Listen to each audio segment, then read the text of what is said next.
আচ্ছা আসেন, এটা আমি একটা উদাহরণ দিলাম, আরো এরকম কত আমরা করি সমাজে। আল্লাহর কোরআন যা বলছে তার বিপরীত।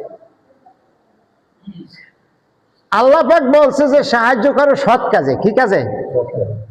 যত প্রকার সৎ কাজ আছে, রাস্তাঘাট করা, গরিব মানুষ দেখাশোনা করা, বিধবা অসহায়দেরকে, এতিমদেরকে, অসহায়দেরকে, সমাজে পিছিয়ে পড়া লোকদের, এগুলো বলা হয় মানুষকে সহযোগিতা করো, সাহায্য করো, এটা আল্লাহর হুকুম।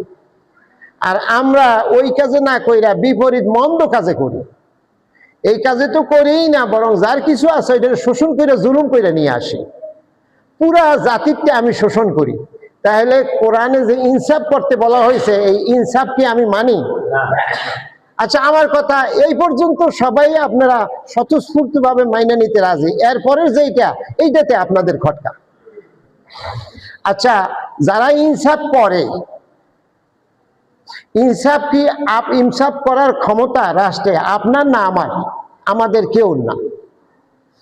বিচারক ওই কোর্টে বসে ইনসাফ করতে পারবে, ওটা আমার হাতে না। আপনি যদি মাতবার হন তাহলে এলাকার মধ্যে আপনি ইনসাফ করতে পারেন অথবা জুলুম করতে পারেন, কারণ ক্ষমতাটা আপনার কাছে আছে। অন্তত এই জয়নববার এলাকার তো আপনি মাতবর, এইখানের জন্য তো আপনি রাজা বাদশাহ।